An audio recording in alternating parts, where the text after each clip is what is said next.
Well, welcome everybody. We're GFBS, Grand Forks' best source. And not only is it World Play-Doh Day today, but it's Dirty Thursday. Boring boy Chad Hoff joining us in the studio again today. NOSA outlaw sprint car driver Austin Pierce also in the studio. Show today brought to you by Executive Properties. You've been putting off that remodel or maybe something new around your house long enough? Let Executive Properties get it done for you. They do all types of commercial and residential work, and they do great work too. Kitchen, bathroom, siding, concrete, doors, cabinets, trim, tile. I think you get the picture. Executive Properties will take the time to listen to what you want, and they'll do it right. You got over 30 years experience. Let Barry Romo and that crew over there take care of you, always offering senior and referral discounts, willing to work with any budget, and they even do snow removal, something to be thinking about. For all your general contractor needs, call Executive Properties 701-330-1273 or check out the website www.executiveproperties.org and make sure to check out the reviews. They got a ton of great reviews on Facebook and Google. I know these guys personally. They do incredible work. You're going to love their stuff. Executive Properties, your one-stop company that can do it all for you. Well, before we get rolling with the show, it is time for our daily segment called Jokes My Neighbor Tells Me. Here we go. Jokes My Neighbor Tells Me. Oh, boy. Here we go. What's the hardest part about drag racing? What is the hardest part about drag racing? Running in heels. I was going to say something like running in a dress. That one wasn't so bad, was it? Well, I mean, know from experience or... Yeah. They're never good, according to Paul, It seems like the towards producer. the end of the year, we're getting to the bottom of the barrel of these jokes. I know, right? Of all the jokes, it's hardest to find racing jokes. I don't know why. They're all about horse racing. But anyway, anybody wants to call in with any questions for myself, Chad, or Austin, or Paul, our phone number, 701-213-0863. Of course, I've got the phone going right now. Callie, Brady, Sean, Daryl, Kevin, they're all watching so far. So here we go. NOSA outlaw sprint car driver, Austin Pierce. How are you, man? Good. First timer on the show. Yeah, we've been trying to get me here a few different times, but there's always been a conflict with work or something. So, well, you know, most people think just because you drive a sprint car, you don't work. It doesn't work that way. The racing's just a small picture in my life. Yep. Speaking of your life, tell us a little bit about yourself. I'm 31 years old. I got a wife. I've been married for 6 years, and I got 4 kids now. I drive the 2A sprint car, and I own a construction company called Premier Homes and Builders. Okay, so you are a busy guy. Yeah, we got a lot going on. Man, I tell you what, you have been on a tear this year at River City Speedway. What is that, 8 wins this year? Yeah, we got 8. I think we're 8 for 12 with the NOSA sprint cars at River City. So it's by far the best year I've had. So, man, and you know, it's funny because we were talking before we started the show here. It's kind of like silly season for the dirt track world. You hear all these people come up. Well, I heard Austin's not going to race next year. So of course, it's the first thing I asked him. I go, "Are you going to race?" And he said, "Well, yeah." I go, "If you win 8 races here, how can you not?" But it's hard to get on the road. I mean, you know, we were looking at the NOSA sprints points, and you're not in the, I don't even know if you're top 5. You're up there close, but you only got to miss a race or two, you know, when you go on the road, and you lose a lot of points. Yeah, exactly. With the competition and the amount of guys that are doing the full traveling tour, if you miss 1 or 2 nights, you're definitely behind the 8 ball point-wise, but that's why we've just decided to do our mostly Friday nights and then hit the out of town shows when the time is right, I guess. So, got Paul chirping in here. Austin, you're a great guy all around. Thank you. Does he know something about you we don't? Possibly. Reason we're doing the show a little early today. The Bruce Spicer Memorial Golf Tournament is today, and you're golfing in that, and we thank you. That's going to be a heck of an event, raising money for youth hockey, and Bruce Spicer, probably one of the nicest guys you'll ever meet. Yeah, absolutely. How did you get your start racing? Yeah, it's actually through Jeff Vanosic and his team. They allowed me to hang around their team, and I'd help them out a little bit, and they made me feel like I was part of their crew, and I probably was a little bit, but I would just show up to the track on Friday nights and hang out with them, and they welcomed me, and And then eventually, the year or two later, Jeff and Osick sold me a sprint car. My parents didn't want me to do it, and they weren't approving of it. So I bought the car and snuck it into the back shop one night. And at the time, I was just becoming friends with Nick Sherrick. So he would come over at nights or whatever, and we'd go down to the shop, and my parents wouldn't know what we were doing. Just hanging out, working on four-wheelers and stuff. And one day my dad walked in the front door of the shop, and there we are, tinkering on a sprint car. So I take it you didn't have that big hauler back then, because it'd be pretty tough to hide that thing. No, we started out with just a 20-foot enclosed trailer that we emptied the construction tools out of and threw the car in there for the weekend. And that's how we got started. And we didn't get a bigger trailer until probably 5-6 years down the road. So you weren't like a lot of these guys. Did you start out in carts or anything like that? Nope, just country kid. Grew up in the country on four-wheelers and golf carts and dirt bikes, and just had a knack kind of for speed. And then I went to the races one day, and I was actually out car shopping with my buddy Travis Henry, and we were at the dealership right by the speedway on a Friday night, and we heard the cars going. So we're like, oh, we got nothing else to do. Let's go over there and check out the races. And from that day, I didn't miss a race on a Friday night, and then until I started racing. So wow. There you go. And you win a lot. Yeah. You have any idea how many times you've won at River Cities? We've won 35 features now. So I think you're up in the top 5 now, all time. Is that right? Yeah, top 4. Top 4 now. Yep. Well, yeah, that's right. You got a lot of wins this year. In fact, something that was pretty cool this year, and in all my years at River City Speedway, I haven't got to see where they actually put a bounty out on somebody. Yeah. And, guess what? It's going to probably happen again tomorrow. Another one? Well, he's won 3 in a row. Well, yeah. And weren't you know what stinks about that, though? What? He don't get any extra money if he wins. I know. And I think if you put the bounty on him and then he wins, I think in retrospect of that, he should get that money because nobody beat him. Or some of it anyway. Well, hell yeah. Why the hell not? We talked about that last time when we were down there at intermission. No, I agree and we're doing that. We're doing the pill draw for him, and all of a sudden I'm like, yeah, there's a bounty on you. It's getting pretty high. He goes, yeah, I don't get none of that money. And I'm like, that's bullshit, man. What the hell? So yeah, I think in my opinion, we should give Austin at least a chunk of that change. Okay, all right. Let's just throw that out there, because if nobody can beat him, what are you gonna do? Put it in a pot? Where's it gonna go? Well, yeah. I know Jade Hastings sure enjoyed that first bounty they had on you, because he came out. That was almost like an ACS or a World of Outlaw purse he ended up coming home with. But Sorry about that. That was partly my fault. Every time I've put some money up on the bounty, the person has ended up losing. yeah, that's true. I think Jade got an extra $1,700-$1,800. Oh yeah, it was a big one. Yeah, I mean, it is what it is. I don't know however it plays it out, but I still think the guy, if Austin comes out and there's a bounty this weekend, which more likely going to be, I think he should get something of that. I mean, look at the time he puts in, and then Jade went. Kudos to Jade. He had an awesome race that night. Oh yeah, he did. Dead fast, and that kid's won a lot this year too. Between him and Austin, I think they're probably the two pride joys of the NOSA sprints this year, I would say. Yeah, well, yeah, Jade, I think he actually won. I think he's got the points title wrapped up now. Yeah. Austin missed a couple of away races, so that kind of threw him out of there. But Austin spent family time. Yeah, well, yeah. I mean, got things to do. Jade's got a couple of years left, I think, before he starts having kids. Yeah, well, when obviously I've talked to Austin a lot this year, and I always ask him, hey, are you going to Jamestown? No, not going to go to Jamestown. We're going to go to the lake. Well, you can't fault the guy for that. No, heck no. And he still comes to every Friday night, and he's still super freaking competitive. Well, that's the thing. How many race car drivers that I have known in their career, it got to the point where if you're going to race and do it the right way, you do not have a life in the summer. Well, there is no lake. There is no any of that kind of stuff. If you're going to hit every race, you got to hit them all. And some guys, they get to the point in their life where they just go, you know what? I got a boat that I haven't used in 10 years. I want to start going to the lake. I want to start relaxing a little bit. You work hard all week. You work on the race car on your off time. You got kids to take care of and a wife to take care of and a house to take care of.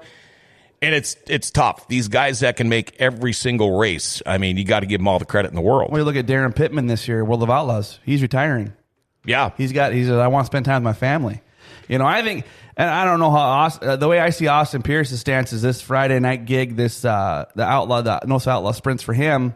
are more just the hobby thing. I mean, you're having a good time doing it and you're having a blast, but yet when you own a construction company, there's no set time of work hours. No, especially you're pouring concrete or something. It's like, well, it's 4 o'clock. I think we're going to call it a day. Well, it doesn't work like that. Yeah, so I don't know.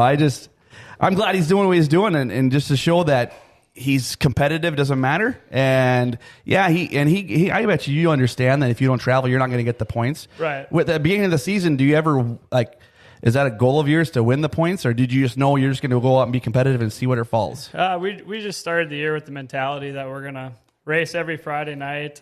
If we have to miss one here and there, so be it.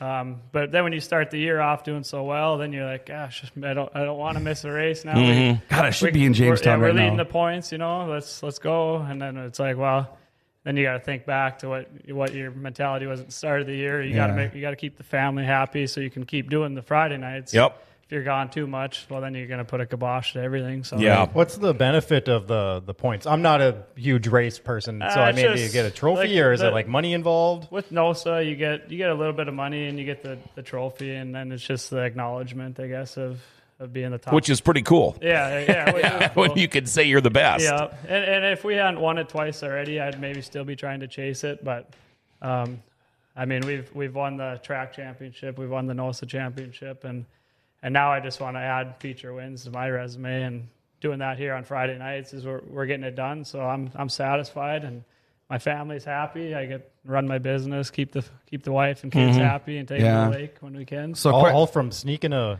sprint car into a garage. Yeah, how about that? That's pretty cool. So That's then the pretty question remains after that: if you keep on being competitive and adding to your resume, Yep. if the World of Outlaws come calling back, hey, do you want to try running with us part time, or what's your thoughts on that? I actually had a guy ask me that yesterday and wanted me to ask you that on the show today. I mean, I would jump in if I ever did have an opportunity. Obviously, talk to the wife first. Yeah, I would jump in a car for a couple weekends or something. Sure. Wouldn't commit to a season by no means, but Yep. But I mean, I would love to try jump in an outlaw car one time and see how that equipment is compared to mine, and just to see what Right. we're missing out on. Yep. But- Amanda Joe, who's ready for sprint cars and more sprint cars Friday? NOSA, wingless, lightning sprints. Always great to have the 2A crew in Mandan each year. And speaking of that, tomorrow night, River City Speedway. Last night, man, I hate this time of the year. That sucks. NOSA sprints, non-wing sprints, lightning sprints, IMCA stock cars, sport mods, and hobby stocks. You're going to have a busy one Saturday in we Devil's have Lake. Pure Stock Nationals Yep. on Saturday. That should be a good show, too. Wingless sprints will be there. Lightning sprints are going to be there. I believe Midwest Mods and Streets, I believe. So that's going to be another full Saturday. And also steak and beer. That's what Heather put when she texted me back. Steak and beer. There'll be lots of steak eaten and lots of beer drank. You got me there. Like that, yeah. Yeah, Sport Mods, IMCA just had their Super Nationals this last week. Boone had their Super Nationals go on. So I tell you what we endured on Friday night trying to get the races in on the Johnny, and we were out until 2 o'clock in the morning. Boone Nationals didn't stop until 4 o'clock in the morning. They started right again at 11 o'clock in the morning. They do that for a week straight. Wow. So rain or no rain, they're going. That's the IMCA Super Nationals. It's crazy scene down there. Eric Laudenschlager drives a Sport Mod. He will be here this weekend, which is pretty cool. And so the guys that I started announcing IMCAs back in Minot and Williston, that area. So now I'm getting texts and stuff from guys. Hey, see you Friday. You doing Grand Forks? See you Friday. So we're going to get a lot of IMCA clash here too. But man, action-packed again for the Outlaw Sprints coming again too. It's going to be pretty interesting. You excited for the one more race? Yeah, I can't wait. I just want to put it out there. Jade Hastings and his crew, Alt Construction. Yeah. They offered me $1,000 if I can win this Friday, and but they want me to find somebody to pay them $1,000 if they win. So Okay. if there's anybody out there that wants to put it out there. get behind me and help support the. I think we need to get somebody behind Okay, us. so that's out there. Let's see if we can't raise $1,000 and you win this race tomorrow night. Maybe you'll get some extra money. Yeah. So again, all you got to do is text us 213-0863. You want to kick in some of that money on there. Paul says stop by Austin's trailer for an ice cold beer after the races. How about that? I want to get back quickly here before I forget and before I lose it. Yeah. We'll put this up. This was at 11:38 on Friday night when they were just getting ready to start the first of 6 late model heat races. And this you sleeping? Yeah. Is that you sleeping? I needed a breather. And here I'm down there doing the Macarena, the YMCA, dancing. Hey, I was YMCAing with you. Oh, that's true. It was funny because we get all of a sudden that last heat's done, and I get a elbow to the rib cage. From Chris? It was Chris Steppen going, "Hey, it's your turn." Hey, your turn. I was sitting in the semi with the heat cranked on that. Were you? Oh man, that was a long weekend. I started regretting my decision of going out and doing a bunch of stuff out there in the rain, walking around and talking to people and stuff for about 12:30 because when I was soaked and cold, it was it was miserable. And the thing is, we did the anthems and all of that kind of stuff, and then all of a sudden they say there's a delay. Well, up in the press box, you could not see the rain. Right. And I'm like, what is there a delay for? And then I walked down, a little ways down the bleachers, and it's like, wow, it's really raining. It's really raining. Yeah. But again, hats off to the crew at River City Speedway. It took a while, but they got it going because job. If we would have tried to stretch that in and make it an earlier show on Saturday, it would have just been a crap show. I think it was worth it. I think they did a great job, and it completed the full 3 days of racing. So again, the race River City Speedway. What are we doing here? Oh, I was just pointing out, if you look at the left there, remember? The best of Oktoberfest? Oh, yeah. Yeah, I know. Yep, I know.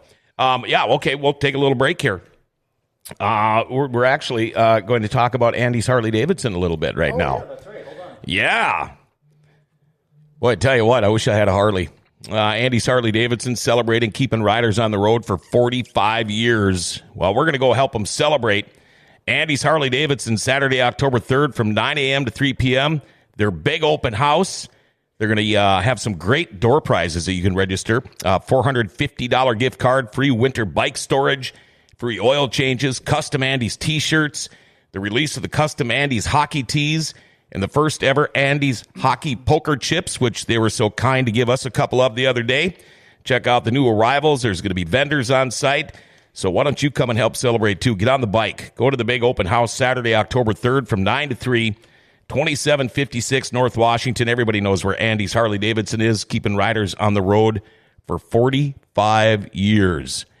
Well, James and Paul now watching. Thanks, everybody. And you know what? While we're talking, let's see if we can't give away a pair of tickets. First one to text me, 701-213-0863. Give you a pair of tickets for the last show tomorrow night, all right? I'll take some. Thanks, Greg, for watching, by the way, you gotta too. text in first. You can't just say it. Yeah, you can't just say it. You got to put the effort in. I mean, come on. Austin, who all helps you with your car? First, talk about the guys that are in the shop, at the trailer, at the racetrack with you. You can talk about your sponsors. Let's get all that out there because pretty tough to do without either or, isn't it? Oh, absolutely. My main guy that's been with me now for probably almost my whole career since maybe the first year is Kyle Kozel. Mm-hmm. He's been there every day. He hasn't missed hardly a shop night. Hasn't missed a race. I haven't been at the track without him. I don't even know when the last time was. I think maybe once my whole career. So they got to thank him enough for all that and his family because he's got 2 kids of his own and a wife. So he's taking time away from them to be at the track with me. And then I got Don DeCamp and Matt Bakken. They both came on. This is their second or third year with me now. Once Casey Mack retired, they came over and we needed more guys. And you never have enough help at the racetrack or in the shop. Right. So, I mean, that was awesome when they came on board because now we get everything done in one shop night during the week. And then Lee Kozel, my wife's uncle, he's been with me now for about 5 years too. And I don't even remember the last time he's missed a shop night or a Friday night at the racetrack or even when we go down the road sometimes. And can't do it without any one of them guys. So, and then my wife, Amanda, she's the backbone of our family. She's at home with all 4 kids every day and all weekend pretty much when I'm working. So and racing. So. And then I just got to thank all of my sponsors like Op Construction, Lithia Ford of Grand Forks. They're my 2 biggest sponsors. And then I got Augie's Flying Service, Envision Ag, Solon Farms. I got Lynn Brother Farms, Hillsland Farms, Grand Forks Abstract, the Hub Bar, the Bun Lounge, AJ Sandblasting, Dahlstrom Motors. Oh, gosh, we got so many. Yeah. There's so many people that help out, and I couldn't do it without anyone. And it is good that you remember these because I think being down at RideOutCar.com, Victory Lane all those times, you start to memorize that. But heaven forbid if you lose any of these sponsors because that's got to be a bunch of money to rewrap that trailer. Oh, yeah. Yeah. I mean, that is very impressive looking. Yeah. Luckily, they pay for that, too. So, I mean, they give us a lot of money. Nice. For a sponsorship, and they also pay for all their own signage on the trailer and stuff, so that helps a lot. The biggest thing is when you look at sponsoring something, I got to look, being a manager at Northwest Tire, we look at that all the time. We can only do so much, but it's easy to sponsor somebody that wins. Yep. You know what I mean? The decision becomes a lot easier for a person to, like, okay, Austin wants us to sponsor him this year. Can we throw him some money? Well, yeah. Yep. He'll announce our name. He won 8 times this year. Why wouldn't you do that? Yeah. Yeah. So and when I first stared racing, it was struggle. Tough. Yeah. Yeah. I mean, it was a struggle. I would get maybe $3,000 tops for the whole season.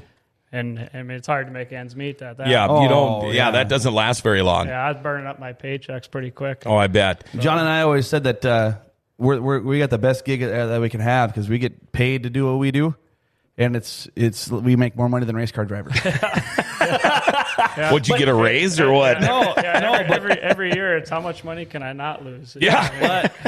Most of my money goes back to the bar. But anyway, You break even. Yeah, Still get to go to the races. Still get to go to the races and be a fan and be down there and enjoy the emotions and when your kids come down and you lift them up on, oh my gosh, every time I lift kids up on the wing and I'm like, oh wow. Yeah. I mean, it's just pretty cool thing to have me experience Victory Lane for sure is all that stuff. So Yep. I what a hell of a season, man, you've had. Just thank awesome. Congratulations to you and your team for sure. Thank you. I've never been able to do a wing dance because I always had one kid in each arm. But with that rain out, the kids had to go home early. So I figured now's my chance. Now's your chance to do one. There you go. I stood up there. Hey, Paul, by the way, and I don't even want to try to pronounce his he last must be name. a hockey player. Yeah, it's a whole lot of vowels with an SKI at the end. But Paul, you have won yourself a pair of tickets for the last race for tomorrow night. Thanks for texting us. Hold on. There'll be, I want you to try. okay. Come on. I'm going to say it is Shapesky. Oh, let's go with that. That looks good. I also want to point out, too, so he makes a good point here. It's hard for people to text when they're actually watching us right now. Yeah. So anybody that's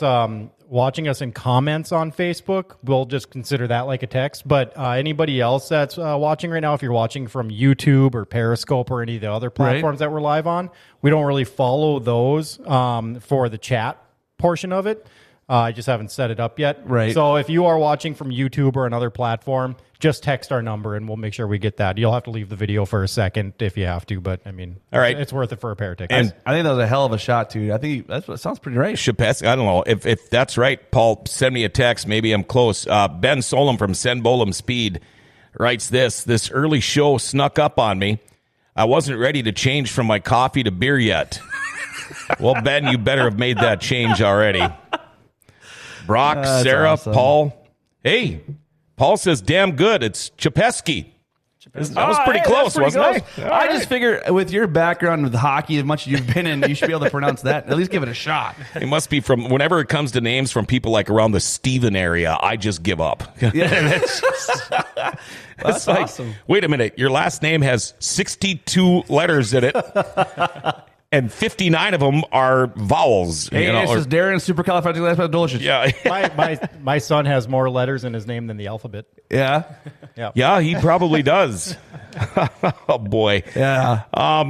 What do you do now, Austin, when the season's done? You do a lot of work right off the bat, or you just kind of park things, let them sit for a couple of months, and then, kind of regroup, recharge a little bit, if you will, over the winter, and then usually just start all over again about when? Yeah, I'd say as soon as the season's done, first thing we'll get everything washed up right away. Wash the mule, four-wheeler, trailer out, and we'll pull the engine out of the race cars and get those sent off right away. So then you never know how long them are going to take. Just depends on where you're at on the list when you get it in there. So we like to get it there early and maybe have it back in time by Christmas or otherwise it's the start of the year. That way, if you do want to go do some springtime racing down in Arizona or something, you at least have the option. Who does your motors? One Way Technologies. Okay. Scott Gherkin. They're out of Indiana. Okay. And it's Steve Kinzer's old crew chief. Oh, sure. And apparently they do a pretty damn good job. Yeah, they've done a phenomenal job. We've had a lot of good luck with it. We've only been on this motor now for 2 years now. We bought it from Casey Mack. So I got his crew and his motor. So nice, kind of a package deal. Yeah. It seems like when you bought the motor, everything else comes with it. Yeah. Whether they like it or not, right? It's a welcoming sight. Yeah. Like, come on, let's go. Austin, you mentioned like Arizona, things like that. You ever going to do that, or have you ever done it? You ever gone down south in the spring, early racing? Yeah, we've went to a couple outlaw shows in Yuma and Queen Creek one year. We all had a blast there. We get down there and we draw the last pill for qualifying. So nice. Yeah. Oh my God. Come 2,000 miles. All this way for that? I mean, it's one thing to compete with them and another thing when you got to start in the back. But my dad's already been tossing the idea around. He's got a place down in Mesa. Oh, nice. So, I mean, if there is some shows down there, we might try and get the car down there and do some springtime or fall time racing. That'd be pretty cool. Yeah, so if you do something like that, then do you kind of make that a little vacation while you're there too? I mean, maybe take a couple extra days and let the guys soak up the sun and have a little bit of fun too. Yeah, the 1 year we did it, I think 3 years ago, we all went down there a few days early, so we could sit by the pool and enjoy some of the attractions that Arizona's got to offer. And then the crew guys bring their wives with too. So that's awesome. And it's funny because you go out there, they can always tell who the North Dakota, Minnesota people are sitting around the pool because they're so white, they're almost blue. They got this pretty bad. Day, they got their sunglasses on. We're out there. pretty bad when you got to start going to the tanning bed so you can look good for the racing. Everybody's out there when short lines. It's when everybody's in a sweater and you're out there in a tank top and shorts with a cold bush latte in your hand. Oh, man. Austin, biggest win in your career that you could think of? Oh, probably my first one. I mean, that was pretty memorable, but it was at Greenbush. And the reason I remember it is because we never got to do a victory lane thing. We pulled on the front straightaway. Nobody came down to interview us or nothing. Oh, man. And as we're standing out there, like, giving our crew guys a hug, they turned the lights off. Oh, no. Jeez. What a buzzkill. So, I mean, that one was the most memorable. My most other racing memory that I had was at the Silver Shootout. It was obviously Dobmeyer won it, but we started, I think there's 47 or 8 cars that night, and we started 15th in the feature, and I mean, there's a lot of big names up front, and we drove from 15th, and I was up to 4th place at the time, and we actually came around for the checkered. We would have finished 4th, but then as we come to the checkered, they dropped the yellow flag on us. So then we had to restart single file, green, white checker. Right. Then Danny Lasowski and I think Justin Henderson got back by us, but we finished 6th, and we got a big brown box of silver bars. So anybody but Lasowski. Right. Jeez, come on. And I mean, we drove by him earlier in the feature, so that felt pretty good, But, absolutely. So we finished 6th place, but that's probably my most memorable experience. That track had a curb right on the wall, and we were running right there behind Reitzel at the time. And so, I mean, that was a memorable one. And then now these last couple sites memorial wins we've got have been pretty big too. So. By the way, if you have any questions for us or for Austin, again, our number is 701-213-0863. Now, here's the thing with the NOSA sprint car drivers, and maybe I'm wrong here, but it seems like most of the guys, when they get their first win, it's not at River City Speedway. It's damn hard to win with this group of race car drivers here, isn't it? Oh, yeah. It's really tough. It's everybody's there's like 8 cars that can win any night, and you never really know. Like, even I've won 8 times this year, but I go to the track just hoping to finish in the top 5. Right. I don't expect to win every time I go there. It's just worked out that way this year for us, and I'm glad we're the fortunate ones this year. But I mean, to be Dobmeyer, I know now. I kind of know what it feels like to be him, but he knows he's going to win when he goes to the track. Yeah, he's so talented. But with our whole NOSA group, there's 8-10 of us that can win any night. So. When you look at that NOSA group, and obviously now when your hauler pulls into the pit area, you're like, oh, Austin's here. That's probably what they're feeling. I know you don't feel that way. Right. I know you feel like, okay, we got to work our ass off. Let's get up there. Yep. Who are the drivers you see in this NOSA class this year that are starting or a couple years in that if they keep going to this, put their nose to the grindstone, could be the next 8-time winner at River Cities? I'd say for sure Jade Hastings. He's probably the most up-and-coming guy. He's a talented guy, and he gives me a run for my money every night that we're out there. Jack Croker, he's really stepping it up, and he's just having some bad luck, but he's going to be winning some races for sure. And by the way, 2 questions. Yeah, by the way, congratulations, Jack Croker got married last weekend. We got to talk about Okay. how our golf cart ride was back to this hauler this last weekend. But go ahead, Paul. Oh, I was just going to ask. Okay, so I mean, you talk about the talent out there and everything, and as somebody that's kind of new to this, I mean, how much do you think that it comes to talent as opposed to how much it is into the actual vehicle itself, and then also how do you not crap your pants when you are racing those things? I mean, they look like they got to be scary as hell. You just squeeze real tight. Yeah, I mean, your first few years, it's He's pinching pennies, man. you're pretty. You got butterflies in your stomach right up until you're out on the track. Now, being racing for 10 years, it's pretty much just a second nature now. I mean, I still get butterflies going to the track, but when you're out on the track, all them emotions and feelings go away. And like this last Friday, I was sitting in the truck. I was shivering in the trailer, sat in the truck, and I could have went to bed, and I was not in the racing mode at all. I was ready to go home. But then when you got on the track, all that went away, and it's normal Friday night feature. Right. You're ready to go. So, but being a young and up and coming person that doesn't have the seat time, it's stressful. It's all about seat time too. Exactly. Yeah. Yep. I mean, it helps having a good car and knowing how to set up a car, but the more you put your butt in that seat, the more you feel what the car needs. Exactly. And the more you can tell your guys what you're feeling, what we need to do. Yep. I mean, there's a rookie out there this year, Zach Umdahl, doing a great job. You'll see flashes of brilliance, but then like every other rookie that I've seen in the 15, 16 years I've been at River City Speedway, you think, wow, that guy's really picking it up, but it takes a half a second. Yeah. And then it all goes away, but it takes time. I think he won a feature this year too. No, he hasn't won a feature. You sure he didn't win in Minot? Mm-hmm. I think he got second. He got second in Minot? Okay. Yep. Oh, no, yeah, because Greg Nikatenko won Minot. Yep. But yeah, he finished top 5 for sure. Yeah, he's getting there, and you can see it coming from the go-karts. Oh, yeah. I mean, he's got some talent. Tim and it's just, Estenson. Yep. Oh, yeah. Tim Essenson's Another one, yeah. Brendan Mullen, he'll be Brendan Mullen is going to be a good one, too. Well, he won this year out in Jamestown. And by the way, if you didn't know this, we have got this string going on here now. Guys that have been on our show usually go win. Yep. So let's find that $1,000 for him right now, guys. Let's get on that. That's actually true. Everybody we've had on the show has ended I mean, up. we had Bill Lorenz, the Grand Forks Central football coach, on here last week, and they beat Red River in the Cushman Classic that night. Yeah. So, it's not only racing. By the way, Paul, all you've got to do to get your tickets, show up at the will call window tomorrow, the ticket window at the front gates at about a little before 6 o'clock. Your tickets should be ready for you. First time ever that I think Eddie is watching us.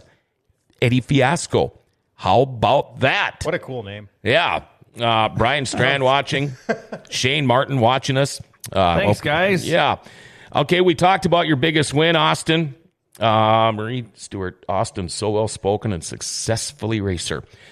All right, we talked about your biggest win. How about the worst wreck? You ever have one of those where you get up in the morning, you hurt like hell, and you think, why am I doing this? Yeah, I've had, I think it was in 2014, we wrecked pretty hard in Fargo. It was a heavy racetrack, and we were lapping a car, and I drove over their right or left front. I don't remember what it was, but I went end over end off the turn 3 and 4.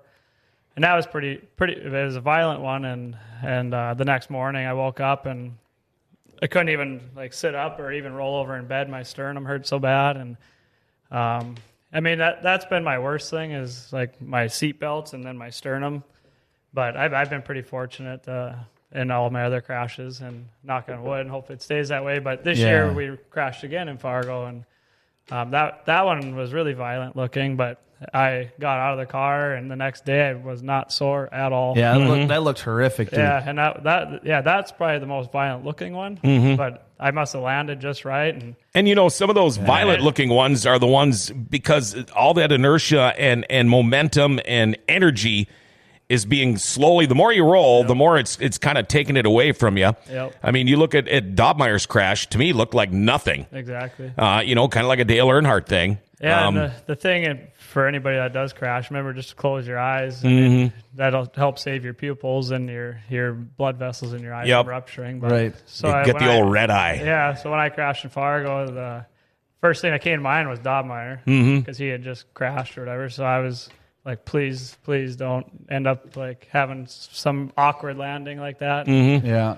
And then I just closed my eyes and just when it was done, it was done. But then you look back at that next day we raced in Grand Forks here. Yep. That Sunday. Yep. And Dobmeyer, I think, helped you out with a motor. Yeah, he gave me an engine to run. Our engine, when we crashed, it ripped the motor mounts out of the block or whatever. So we weren't able to get none of that fixed, and we didn't even know if the motor was still good at that point. And we were trying to get a car ready, and he actually came over and offered me to jump in his car. He said, "Hey, it's ready." And he kind of caught me off guard, Wow. Yeah. I was like, I thought he was kidding around, but then we thrashed to get our car ready and had the car ready, but we needed an engine at that point, and he went over and pulled it out of his Grand Forks car and brought it right over, or actually we pushed the car across the road because my shop's right across from his house, and we dropped the motor in and went racing that night. That's awesome. I never knew your shop was right out there. It's my shop where we work on it through the winter. It's at my parents' house. Oh, okay. But during the season, we work out of the shop in East Grand Forks. Pretty much we work out of the trailer. We unload and get it all done. And load that tells you something not only about Mark Dobmeyer, offering that up, but it tells you something about you too, Austin, that when you've got somebody with the equipment like that and the nice stuff like you drive, willing to let you jump in their car, that's got to tell you something about your skills. Yeah, I mean, it was an honor, I'd have Mark Dobmeyer's engine under my hood, and we put it in a brand new car of ours. So, I mean, we didn't perform how we wanted to because we were driving a car that I've never been in before. Setup's different and all that, yeah. But we're racing that same car now, and we're winning with it, so we got it figured out. We had to iron out a few things, but, yeah, I can't thank him enough for keeping me in the Grand Forks points, Right. Yep, absolutely. Travis Strandel's watching. Brian, David, Paul. Boy, this guy's busy. Says, thank you, guys. Great show. Races Friday, getting married Saturday, and Sunday to Devil's Lake to try out a Renegade. Great weekend. Boy, that sounds like a pretty good weekend to me. That's what's going on this week in Devil's Lake is you get to try out those wingless sprints. They're letting they're letting people drive them. Oh. You spend $100. You talk to Miles Tomlinson. They're going to get you into a sprint car, and you get to do some hot laps around the track on Sunday this weekend. Jeez, I'm going to miss it. Barring any weather issues, but it looks really great this weekend. So, Paul, we're talking 80s. Yeah, Paul, good luck, dude. I don't know if I can't. I know I can't fit in a sprint car the way I look right now. So, especially with all these guys driving, I mean, Austin can hide behind me.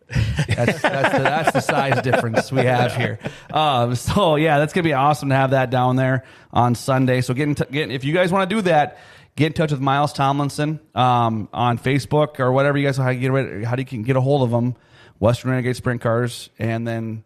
Man, that'd be fun to do, but I'd love to do that. I have to go to I'm going to a baptism out of town on Sunday, but yeah, I've been so itching to get into one of those wingless sprint cars. I just had back surgery, so that wouldn't be a good idea for me to do that. But. Probably not. I would love to try it. I mean, I love going fast, but I've never experienced the like the G forces turning right to go left. I've never done that before, so I would be too afraid I'd wreck it. I'd probably just ramp it right off. It comes naturally. And it's honestly amazing when you see it. Like if you look in Austin's cockpit and he's going in corner 3 and 4 and you're sitting in the stands, you can see him just ever so slightly. And then I don't even know if you guys let off the gas sometimes. Sometimes you don't when you're up on the cushion there, Yeah. or if it's got enough moisture in the track. There, my butt would pucker. Just throwing that out there right now, because you're looking as he's looking in entering corner 3. You're looking at 4 already for your exit, so he's already ahead. I'd be like, oh yeah, that's a big tumble, and then you got like that. Unfortunately, that wingless sprint car driver this year, tumbled several times. Eric Sarabin, something like And I was gone that week, so I didn't see it. That was he came off corner 1, and that tumble was horrendous. I think, is that the one they were going to pass the helmet for last week, but then the rain delay and all that stuff, and it just didn't work out. Pan out, no. One thing you could do, just take your Harley out there, find a gravel road, and just practice. There you go. Because it's basically the same principle. Get the rear end to kick a little bit, to go left, and then you just turn right, and it just kind of goes. It sounds so easy, doesn't it? Yeah. You make it sound easy. So do you? Is it like a motorcycle? Few times trying that, you just end up doing 360s. Yeah. So I mean, would you like as a motorcycle? I mean, you push into your turn. Is it kind of the same concept? I mean, the car will turn itself, kind of, but you just make tiny little turns, and it'll go, and then you're pretty much just trying to steer it straight after that. And hold on. And a lot of throttle control. Yeah. Surprisingly, not use the brake more than you think in them things, but. So I've had a lot of people ask me, and I meant to ask you or Wade. I just keep on forgetting. When you guys are coming out of the corner and you hit the gas and the front end pops up on some cars, what is the difference between that and say a car comes out smooth? What's happening there? You're just when the front end comes up, you're just that much more hooked up. A lot of times it'll happen when you got a fuel load on in the beginning still. Yeah. Heavy in the back end. Yep. And then you got to be real technical when you're trying to drive that like that. And there's nothing worse than a full load of fuel in the first few laps, especially if the track's got some moisture or if it's bumpy or whatever. Right. It makes it a handful then. But yeah, I mean, if you're tight in the beginning of the race, chances are you're going to be freer at the end, and that's when you want to be fast. So. So it's good to deal with the tightness in the beginning and the wheelies and stuff if you can. So you're always trying to set your car up for the last 5 laps. Yeah. I mean, they say you can't win it in the first 5-10 laps, so you set up for the last 5. I mean, the last one's the only one that counts, obviously, but and you don't want to be out to. I mean, you can lead the first 15 laps, like, oh god, that was fun, that was fast.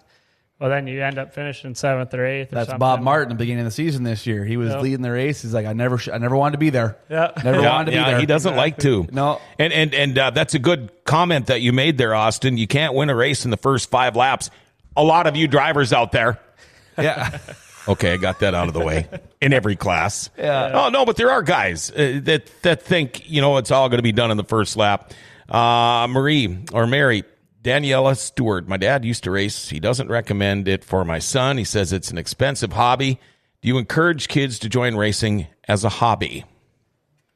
If you got the funds or the backing, yeah. I mean, even if you don't, I mean, if you can just get an old beater bomb car, it's a blast. And you meet so many good people. I'm building 4 houses right now, and it's for 4 people I've met through racing. So, no kidding. Right. We're building for Nygaard, Casey Mack. Oh, wow. Okay, I knew Nygaard was building a new house. I knew Mac was building a house. Right. And then I'm the same thing for his business side goes for me too. You meet a lot of guys out there racing. Yep. And I sell tires for guys that that do that. And another one we're building is actually for one of my sponsors at Lithia Ford. Oh, wow. That's awesome. So, I mean, it's all about connections and people you meet. Right. I mean, anything in life's about that. So. And, every single show we talk about this, how racing, it's like a little community, like a family. After the races, I mean, you might have got into it with somebody during the race. It usually gets forgotten pretty quick. But how fun is it and how cool is it at the end of the races when you've got these kids and your fans and they want the pictures and the autographs and can I sit in the car? And I mean, you got to just sit there with, especially if you just came out of RideOutCar.com Victory Lane, you got to be sitting there thinking, man, this is awesome. Yeah. I'd do this all the time. Yeah, exactly. I mean, I get that feeling every time we win and everybody comes down and has a beer, or the kids come down, want pictures and take pictures and sit in the car. And then you win a few times in a row or whatever, and then you look forward to Friday night and you're like, well, if I don't win, I ain't going to get any of that excitement. So then you kind of put the pressure on yourself to keep being better and to win. And But then you gotta still be happy if you don't win. You know, Sure. Well, that's I what mean, I was gonna say. the same kids and the same people, they still come down if we finish 10th. You know, so Oh yeah. I mean, And they it's- want you to sign this date. Yeah. Sign at this time. yeah, And exactly. then you got to tell Steven, hey, calm down, all right? I'm going to take care of these guys first. Then I'll do my Facebook Live, Yeah. and then we'll go on throughout the day. Exactly. I mean, calm down, Jesus. You know, I love Steven. We're gonna definitely get him on the show. one thing you say about, John, when you said about bringing kids down, it was pretty cool this year. I went to the sites. Obviously, we were there Saturday night. I believe it was Saturday night. I know Aaron Turnbull from his IMCA days driving the modified. I know his family. I talked to Ed, but he has no help for this weekend. So I had to take his trophy, the sites trophy, back to his trailer, and everybody else is getting ready for tech. Brad Seng's beside him. His trailer is like 2 trailers down beside him. This little girl bought a die cast at Lori's Pit Stop, and Brad signed it, and she had tears. Oh, wow. Yeah. I mean, that's how cool. Yeah. So that's the beautiful thing about these guys. When we are inviting people to go down to the pits after the races, those kids, they have so much respect for these guys. And there's one out there that has a late model for a late model car. You ever see this Corey Loss kid? Yeah, he's just so cool. I mean, these kids are just, they look up to you guys so much. And to see that kind of emotion from them, and then her dad was so excited. And so I just hope you know that every time you do that, and even your kids, hey, my dad, when they get old, my dad drives that car. Even my kids, they like going around. My wife will take them after the race to get autographs from the other people. And Yeah. their favorite driver right now is Brendan Mullen. It ain't me. It's Brendan Mullen. So. We had Wade's kid said the same thing. It's not Wade. Wade's not his favorite driver. When I used to share a shop with Nygaard, his son Zach, I was Zach's favorite driver. I think that's what he said. Yeah. That's funny. Something I think would be really cool. I don't know who you talk to get it, but where they sell the T-shirts and everything. If they could actually sell like the little model cars of all the racers out there. Oh, some of them do have them, the do have die-casts. Yep. Yeah, You and just got then, to purchase them. Or, get them autographed and stuff. I think that'd be really cool. So what happens there is everything in that trailer, these guys either seem to purchase, correct, for lorries. So he has to purchase like his die cast, and he has to pay for it. Then they have to sell it for a profit to make sure he can buy more, and then that's how that works. Yep. And Pretty so you much can, works like T-shirt sales. yeah, you can go check out Lori's Pit Stop shirt shop. She's and got a find bunch out. of stuff. She does. I And bet there's gonna be some awesome sales this Friday. yeah. Yeah, Oh yeah. We got some new shirts that we just brought up to her last week. So, Oh good. So anybody wants any Austin Pierce racing gear? And then get them signed. Yep. All right. Hey, we're gonna have to cut him loose. Yeah, let's he's get him. going to the Bruce Spicer Memorial Golf Hey, Tournament. thanks for doing that, bud. That's a thanks huge a lot. Thanks yeah. for having me. That's going to be a big thing. Also, something to be thinking about, race fans. Pony up a little money tomorrow for that bounty. All right, let's help Austin Pierce out here. You'll have tomorrow to be able to do that too. So if you want, you can even come up and find me in the press box. And boy, what a great show! You got one more on here. This is for Austin. My kids love it. Austin, you are my daughter's favorite driver. My son is into dirt bikes, but I'd much rather have him on 4 wheels. Tommy Eglin's watching. How about that? You tuned in right in time for us to get out of here. Thanks, Tommy. Yeah, we kind of caught people off guard here starting early today. But again, great having Bullring Boy Chad Hoff in the studio with us. Austin Pierce, we will have you in the studio again coming up. Yeah, awesome. Good luck in that golf tournament today. Raise some money for youth hockey. And maybe we'll see you tomorrow on RideLCar.com Victory Lane. It'd be nice to wrap up the year with win number 9 here at the world-famous legendary Bullring. And, folks, we want you to become a Podbean Premium subscriber. It's easy to do. A chance for you to win some free stuff from GFBS. Go to your Play Store, you download Podbean, search GFBS, you hit follow, and buy Premium, and you are all set. Hey, special thanks to Forks Vacuum today. When you buy something, well, you want it to last. You want your money's worth. Well, that's why you go to Forks Vacuum in the Grand Cities Mall. Forks Vacuum is your authorized Rick Hard Simplicity dealer. They can service any make and model out there. Forks Vacuum, locally owned and operated since 1996. Stop in for free estimates on repairs. Make sure you mention GFBS. They'll give you $20 off labor charges. Or if you're looking for a new Rick Hard Simplicity vacuum, they'll give you 15% off any new purchase through the month of September. Whether you're looking for a new vacuum or maybe need one fixed, stop by and see Bruce or Tyler. Forks Vacuum in the Grand Cities Mall, your authorized Rick Carr and Simplicity dealer. Call them up, 701-746-7830. Well, let's see tomorrow. East Grand Forks High School hockey coach Tyler Palmasino talks about a golf fundraising event coming up, and I suppose we'll talk a little hockey too. Hey, make sure you like, share, and tag us, all right? For Grand Forks Best Source, giving Grand Forks an identity again.